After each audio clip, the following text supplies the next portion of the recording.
Tourism കേന്ദ്രത്തിൽ ഭരണാനുകൂല തൊഴിലാളി സംഘടന നടത്തുന്ന സമരം 3 ആഴ്ചയായിട്ടും ഒത്തുതീർക്കാൻ നടപടിയില്ല. ഇതോടെ ബാണാസുര ഹൈഡൽ ടൂറിസം കേന്ദ്രത്തിലെത്തുന്ന 100 കണക്കിന് വിനോദസഞ്ചാരികൾ നിരാശയോടെ മടങ്ങുന്നു.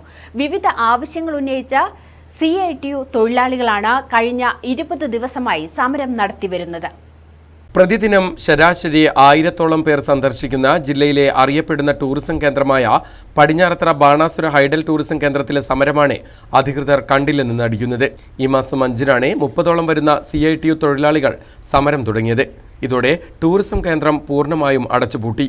താൽക്കാലിക ജീവനക്കാരായ തൊഴിലാളികൾക്ക് സർക്കാർ നിശ്ചയിച്ച മിനിമം കൂലി ഉറപ്പാക്കുക, മാനേജ്മെന്റിന്റെ തൊഴിലാളി വിരുദ്ധ സമീപനം അവസാനിപ്പിക്കുക, ടൂറിസം കേന്ദ്രങ്ങളിൽ അടിസ്ഥാന സൗകര്യങ്ങൾ ഏർപ്പെടുത്തുക തുടങ്ങിയ ആവശ്യങ്ങൾ ഉന്നയിച്ചാണ് തൊഴിലാളികൾ സമരത്തിനിറങ്ങിയത്. മാനേജ്മെന്റിന്റെ പിടിവാശിയൊക്കെ വെടിഞ്ഞ് ഇപ്പോൾ വയനാട് ജില്ലയെ സംബന്ധിച്ച് ടൂറിസം അതുപോലെ തന്നെ വന്യമൃഗശല്യം ഈ രണ്ടും ഇതിൻ്റെ പ്രധാനപ്പെട്ട ഒരു കാര്യമായി നിൽക്കുന്ന സമയത്താണ് നമ്മുടെ ടൂറിസം പോയിന്റുകളെല്ലാം അടച്ചു വെച്ചിട്ടുള്ളത്. DTPCയുടെ ആണെങ്കിലും ഇക്കോ ടൂറിസം, ഹൈഡൽ ടൂറിസം അതെല്ലാം എല്ലാ ടൂറിസ്റ്റ് കേന്ദ്രങ്ങളും അടച്ചുപൂട്ടി വെച്ചിരിക്കുക. കഴിഞ്ഞ കുറേ വർഷങ്ങളായി നിരന്തരം ആവശ്യപ്പെടുന്ന കാര്യങ്ങൾക്ക് പരിഹാരമില്ലാത്തതിനെ തുടർന്നാണ് തൊഴിലാളികൾ പ്രത്യക്ഷ സമരത്തിലേക്ക് കടന്നത്.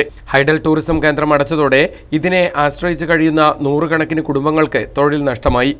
പ്രദേശത്തെ റിസോർട്ടുകൾ, ഭക്ഷണശാലകൾ തുടങ്ങി നിരവധി കേന്ദ്രങ്ങൾ വിനോദസഞ്ചാരികളില്ലാത്തതിനാൽ അടച്ചിട്ടിരിക്കുകയാണ്. വന്യമൃഗശല്യം രൂക്ഷമായതിനെ തുടർന്ന് ജില്ലയിലെ ഇക്കോ ടൂറിസം കേന്ദ്രങ്ങളെല്ലാം അടച്ചിട്ടിരിക്കുകയാണ്.